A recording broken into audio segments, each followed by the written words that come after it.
Lord అందరికీ ప్రభు అయిన యేసుక్రీస్తు ప్రశస్త నామమున మీకు దైవజనునికి దేవునికి అదే విధంగా కూడి వచ్చిన ప్రతి ఒక్కరికి కూడా నా యొక్క హృదయపూర్వక వందనాలు చెల్లించుకుంటున్నాం. దేవుని యొక్క వాక్యంలోనికి ప్రవేశిస్తే గనక కీర్తనల గ్రంథము 119వ అధ్యాయము 18వ వచనం.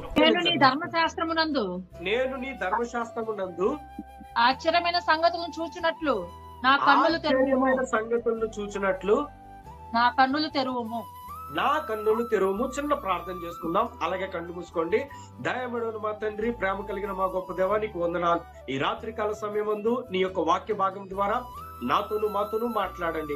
నీవేమైతే మాట్లాడవలసి ఉన్నావో సమస్తమును మాకు బోధించమని ప్రార్థిస్తున్నాం. నీ హస్తము, నీ ఆత్మ అభిషేకం ప్రతి ఒక్క బిడ్డ మీద ఉంచమని నీకే మహిమ ఘనత ప్రభావాలు చెల్లించుకుంటూ ఈ చిన్న ప్రార్థన యేసే నామములో అడిగి వేడుకుంటున్నాం తండ్రి, ఆమేన్. ఇక్కడ ఈ యొక్క వాక్య భాగం చాలా స్పష్టంగా చెప్పబడుతుంది. ఈ యొక్క వాక్య భాగాన్ని ఎవరు రాశారు ప్రతి ఒక్కరికి తెలుసు. టోటల్ ఏబిసిడి మొత్తం ఆల్ఫాబెటిక్స్ 26 లెటర్స్ అన్నమాట. Okay, 26 letters. అలాగే హీబ్రూ భాషలో కూడా అక్షరమాల అనేది ఉంది. అంటే వాళ్ళ యొక్క ఆల్ఫాబెటిక్స్ కూడా ఉన్నాయి. అవి 22 ఉన్నాయంట. 22. ఇక్కడ మీకు ఈ యొక్క 119వ కీర్తన చదివితే గనక మీకు అర్థమవుతుంటది. పైన అలెఫ్ అని, తర్వాత బేట్ అని, తర్వాత గీమెల్ అని, అలా ఒక్కొక్క లెటర్స్ ఉంటాయి. ఎప్పుడైనా గమనించారా 119వ కీర్తనలో? ఇప్పుడు మనం చదువుకున్న వాక్య భాగం అనేది గీమెల్ అనే వర్ణన లేకపోతే గీమెల్ అనే ఆల్ఫాబెట్ లో నుండి చదువుకున్నాం అనమాట. గీమెల్ అంటే దాని మీనింగ్ ఏంటంటే బహుమతి ఇచ్చుట. చాలా జాగ్రత్తగా ఆలోచించండి. గీమెల్ అనే పదానికి అర్థం ఏమిటంటే బహుమతి ఇచ్చుట, లేక రెండవదిగా అదే అర్థము పనిష్మెంట్ ఇచ్చుట. రెండు మీనింగ్స్ ఏంటి? ఒకటి బహుమతి ఇచ్చుట, రెండోది పనిష్మెంట్ ఇచ్చుట. అదేంటి? ఒకేసారి బహుమతి ఇవ్వడం, ఒకేసారి పనిష్మెంట్ ఇవ్వడం జరుగుతుందా? ఖచ్చితంగా జరుగుతుంది. అలాగే మన యొక్క జీవితాల్లో కూడా ఏం జరుగుతున్నాయంటే దేవుడు మనకి కూడా ఒక్కొక్కసారి చిన్న పనిష్మెంట్ ఇస్తూ ఉంటాడు. ఏదో ఒకటి లోపాన్ని పెడతాడు, ఏదో ఒకటి శోధన పెడతాడు. సో ఈ యొక్క మొత్తాన్ని చూస్తే 119వ కీర్తన మొత్తాన్ని చూస్తే 22 లెటర్స్ ఉన్నాయి. ఆ యొక్క ఆల్ఫాబెటిక్స్ మనకి 26 ఎలా ఉన్నాయో ఈ యొక్క హీబ్రూ భాషలో కూడా లెటర్స్ 22 ఉన్నాయి. అందులో 3వ లెటర్ గురించి, ఆ 3వ లెటర్ లో రాసిన వాక్య భాగాన్ని గురించి ఈ రోజు మనం చదువుకున్నాం. మళ్ళీ ఒకసారి చదువుతున్నా. నేను నీ ధర్మశాస్త్రమునందు ఆశ్చర్యకరమైన సంగతులను చూసినట్లు నా కన్నులు తెరువు. సరే, ఇక్కడ చాలా స్పష్టంగా చెప్పబడింది నా కన్నులు తెరువు. ఈ రోజు నా కాన్సెప్ట్ ఏంటంటే నా కన్నులు తెరువు. ఒకసారి ఎవరికి వాళ్ళమే అని చెప్పుకుందాం. ప్రభువా నా కన్నులు తెరువు. ఎవరైనా ఎప్పుడైనా చెప్తావా ఈ విషయం? ఎప్పుడైనా చెప్పలేదేమో. సరే, ఈ రోజు మన యొక్క కాన్సెప్ట్, మన యొక్క మూల భాగం ఏంటంటే ప్రభువా నా కన్నులు తెరవబడాలి. ఏంటి? మన కన్నులు తెరవబడాలన్నమాట.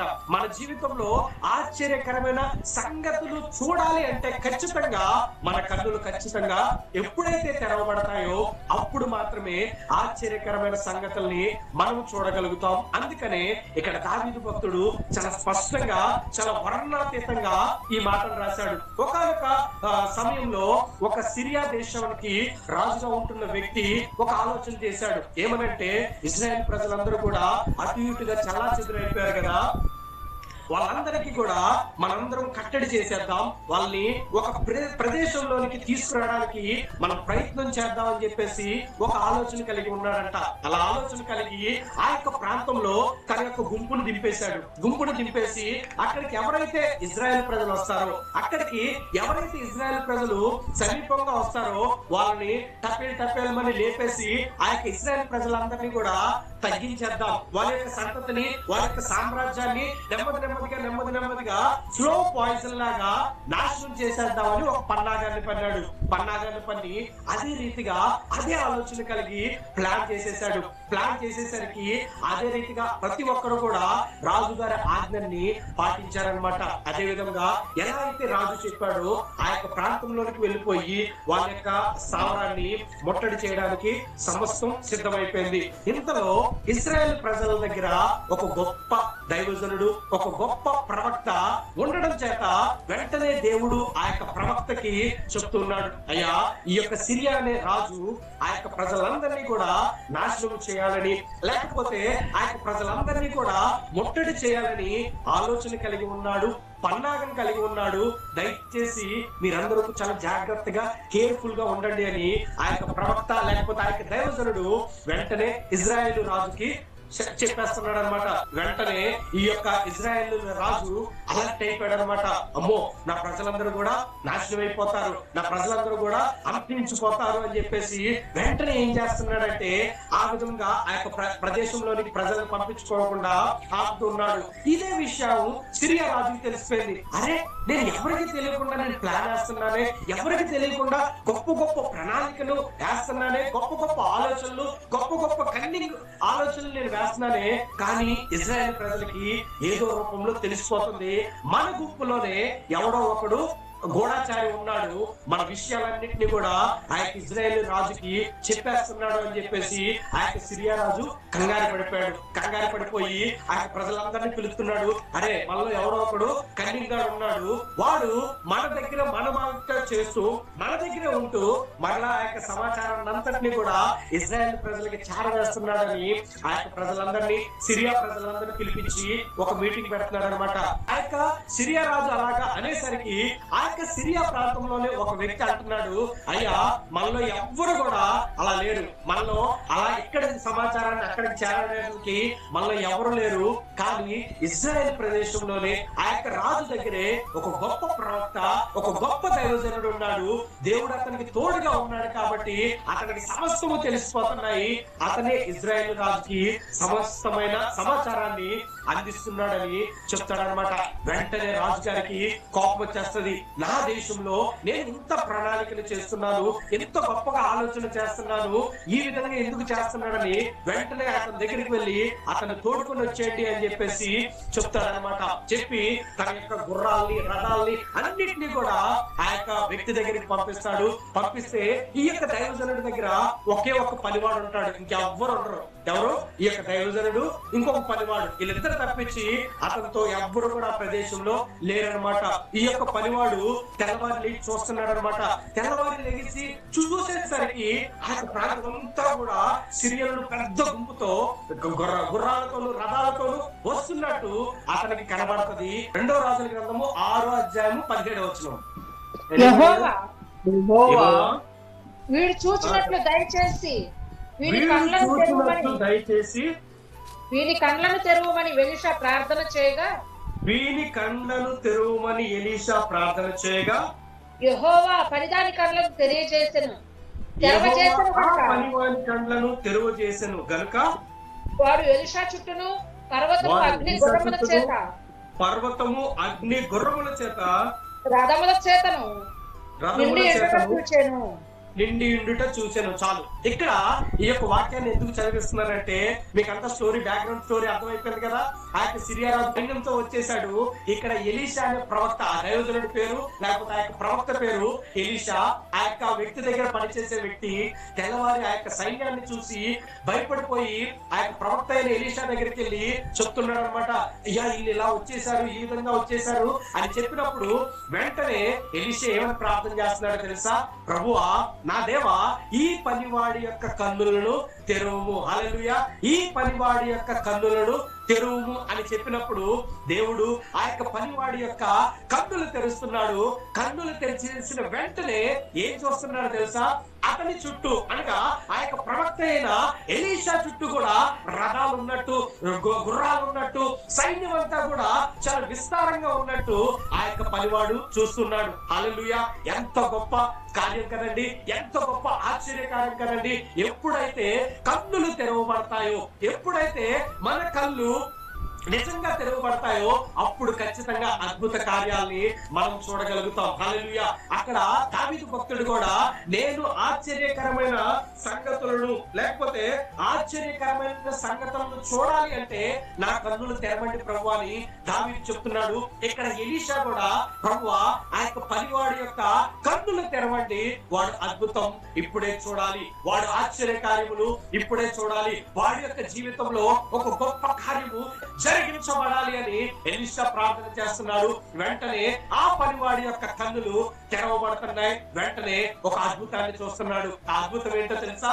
ఎలీషా వెనకట్ల ఎవ్వరూ లేరు, ఒక్క పర్సన్ కూడా లేడు. కానీ అతనికి ఎలా కనిపిస్తున్నారు? అతని చుట్టూ గొప్ప సమూహం ఉన్నట్టు, గుర్రాలు ఉన్నట్టు, రథములు ఉన్నట్టు, చాలా పెద్ద సైన్యం ఉన్నట్టు ఆ యొక్క పనివాడు ఎలీషా దగ్గర చూస్తున్నాడు అనమాట. అప్పుడు ఒక ధైర్యం వచ్చేసింది పనివాడికి, ఒక గొప్ప బలం వచ్చేసింది అనమాట. అక్కడ ఎవరు లేరు, కానీ అతని యొక్క కన్నులు ఎప్పుడైతే తెరవబడ్డాయో అక్కడ ఏమీ లేకపోయినా, అక్కడ అంతా శూన్యంగా ఉన్నా దేవుడు గొప్ప కార్యము మన యొక్క జీవితాల్లో కూడా చేయడానికి సంసిద్ధుడిగా ఉంటున్నాడు. రెండో విషయాన్ని కూడా చెప్పి నేను ముందుకు కొనసాగిస్తాను. సో ఎప్పుడైతే మన కన్నులు తెరవబడతాయో అప్పుడు ఖచ్చితంగా మన యొక్క జీవితంలో అద్భుత కార్యాలు చూస్తాం. రెండో వ్యక్తిని కూడా నేను చూపించి నేను క్లోజ్ చేస్తాను.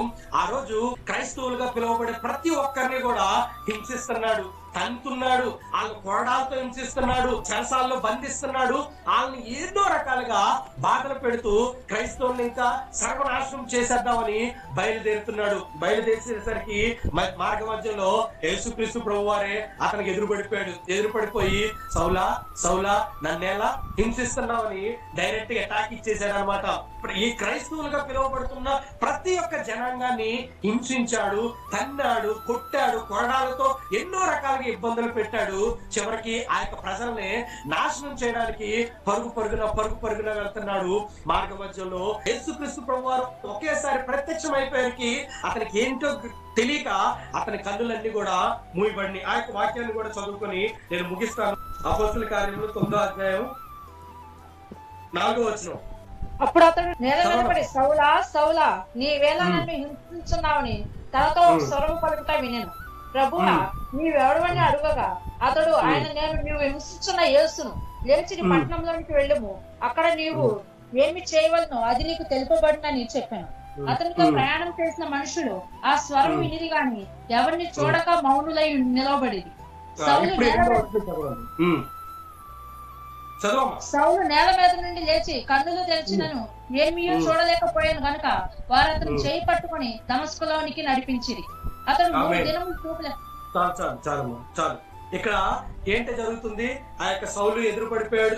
ఈ సౌలుకి యేసుక్రీస్తు ప్రభువారు ఎదురుపడిపోయేసరికి అతను ఏం చూస్తున్నాడు, ఏం చేస్తున్నాడు, ఏమి ఇంకా బ్లైండ్ అయిపోయాడు అనమాట.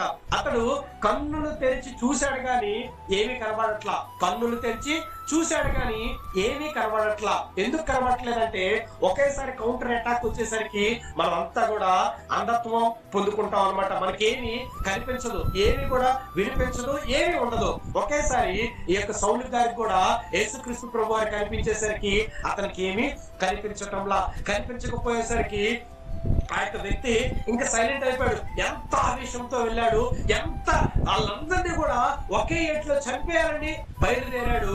కానీ ఇక్కడ ఏం జరుగుతుందంటే యేసుక్రీస్తు ప్రభువారు అతనికి కనిపించి మాట్లాడుతున్నాడు, నువ్వెందుకు నన్ను హింసిస్తున్నావు అనేసరికి వెంటనే అతని యొక్క కళ్ళు మూయబడినాయి అనమాట. మూయబడిన తర్వాత 9వ అధ్యాయం 18వ వచనం. అప్పుడు అతని కన్నుల నుండి పొరల వంటివి రాలగా దృష్టి కలిగి లేచి బాప్తిసం పొందెను. తర్వాత ఆహారం పుచ్చుకొని బలపడే. సరే, ఆ యొక్క సౌలుగా పిలువబడుతున్న ఆ యొక్క పౌలు అప్పటి వరకు తన యొక్క ఇది ఒకటి, అప్పటి నుండి ఇంకొకటి అన్నమాట. ఇక్కడ సౌలు యొక్క జీవితం అంతా కూడా సౌలు యేసుక్రీస్తు ప్రభువారిని కలపు ముందు ఒక లెక్క, కలిసిన తర్వాత ఇంకొక లెక్క. అర్థమవుతుందా? యేసుక్రీస్తు ప్రభువారిని ఎప్పటి వరకు అయితే కలవలేదో, ఎప్పటి వరకు అయితే అతన్ని దర్శించలేకపోయాడు, ఎప్పటి వరకు అయితే కళ్ళు మూసుకుపోయి ఉన్నాడు, అప్పటి వరకు కూడా తన యొక్క జీవితం అంతా కూడా చాలా అంధకారంలో ఉంది. అనేక మందిని హింసించాడు, అనేక మందిని కొట్టాడు, అనేక రకాలుగా ఆ యొక్క ప్రజలందరినీ కూడా అనేకమైన నాశనకరమైన జీవితంలోనికి నెట్టివేశాడు. ఎప్పుడైతే యేసుక్రీస్తు ప్రభువారిని కలిశాడో, అతన్ని చూశాడో, తన యొక్క జీవితం మార్చుకున్నాడు, తన కళ్ళు తెరుచుకున్నాడు, తన యొక్క కళ్ళల్లో నుండి ఆ పొరల వంటి రాళ్ళనియో, అప్పటి నుండి పౌలు యొక్క జీవితము లేకపోతే నుండి పౌలుగా మార్చబడిన అతని యొక్క జీవితము చాలా గొప్పగా ఉంటుంది. బైబిల్ గ్రంథం అంతట్లో కూడా పౌలు గారే చాలా ఎక్కువ పత్రికలు రాశాడు, అనేక మందికి సువార్తను ప్రకటించాడు, చాలా గొప్ప వ్యక్తి. ఎంతైతే తన గత జీవితంలో పాపాలు చేశాడో, ఎంతైతే అనేక మందిని హింసించాడో, తన తర్వాత కూడా తాను కూడా అటువంటి శ్రమలను అనుభవించాడు, అటువంటి ఇబ్బందులను అనుభవించాడు. తను కూడా చెరసాలలోనికి వెళ్లాల్సిన పరిస్థితిని ఎదుర్కొంటున్నాడు. ఇవన్నీ కూడా ఎందుకు చెప్తున్నానంటే, ఎప్పుడైతే మన కన్నులు తెరవబడతాయో అప్పుడు మన జీవితము నూతనంగా మార్చబడుతుంది. అప్పటి నుండి మనకి జీవితం అంతా కూడా చాలా కొత్తగా ఉంటది అనమాట. శిశువు వలె శిశువు యొక్క మనస్సు ఏ విధంగానైతే నిర్మలంగా ఉంటుందో, ఆ యొక్క దేవుని యొక్క వాక్యము చేత ఉదక స్నానం చేసినప్పుడు ఎంత నిర్మలంగా మనిషి యొక్క స్వభావం లేక శరీరం ఉంటుందో ఆ విధంగా మన యొక్క జీవితము మార్చబడుతుంది అనమాట.